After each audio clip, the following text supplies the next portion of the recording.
أعوذ بالله من الشيطان الرجيم. بسم الله الرحمن الرحيم.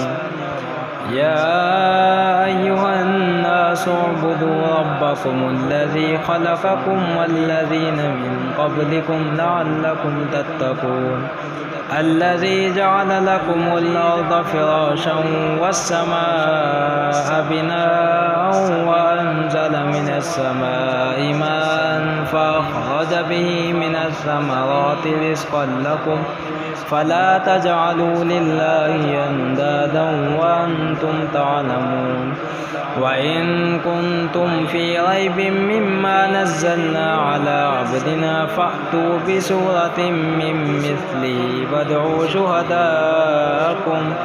وادعوا شهداءكم من دون الله إن كنتم صادقين.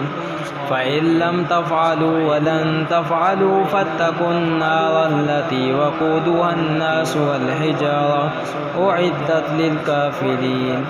وبشر الذين آمنوا وعملوا الصالحات أن لهم جنات تجري من تحتها الأنهار كلما رزقوا منها من ثمرة رزقا قالوا هذا الذي رزقنا من قبل وأتوا به متشابها ولهم فيها أزواج مطهرة وهم فيها خالدون.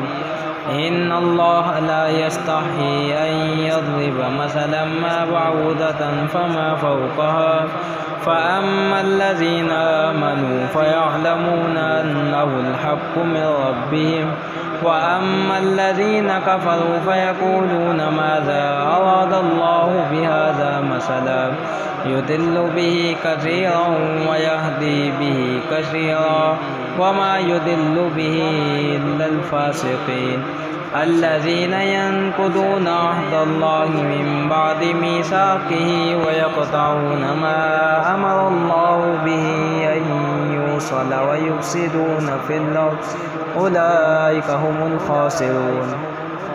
كيف تكفرون بالله وكنتم أمواتا فأحياكم ثم يميتكم ثم يحييكم ثم إليه ترجعون. هو الذي خلق لكم ما في الأرض جميعا ثم استوى إلى السماء فسواهن 7 سماوات وهو بكل شيء عليم. وإذ قال ربك للملائكة إني جاعل في الأرض خليفة قالوا أتجعل فيها من يفسد فيها ويسفك الدماء ونحن نسبح بحمدك ونقدس لك قال إني أعلم ما لا تعلمون. وعلم آدم الأسماء كلها ثم عرضهم على الملائكة فقال أنبئوني بأسماء هؤلاء إن كنتم صادقين. قالوا سبحانك لا علم لنا إلا ما علمتنا إنك أنت العليم الحكيم. قال يا آدم أنبئهم بأسمائهم فلما أنبأهم بأسمائهم قال ألم أقل لكم إني أعلم غيب السماوات والأرض وأعلم ما تبدون وما كنتم تكتمون. وإذ قلنا للملائكة اسجدوا لآدم فسجدوا إلا إبليس أبى واستكبر وكان من الكافرين. وقلنا يا آدم اسكن أنت وزوجك الجنة وكلا منها رغدا حيث شئتما ولا تقربا هذه الشجرة فتكونا من الظالمين.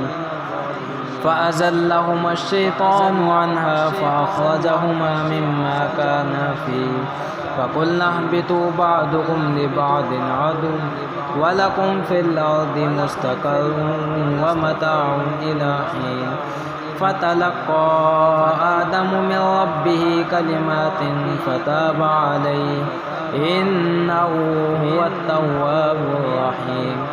قلنا اهبطوا منها جميعا فإما يأتينكم مني هدى فمن تبع هداي فلا خوف عليهم ولا هم يحزنون والذين كفروا وكذبوا بآياتنا أولئك أصحاب النار هم فيها خالدون صدق الله العظيم.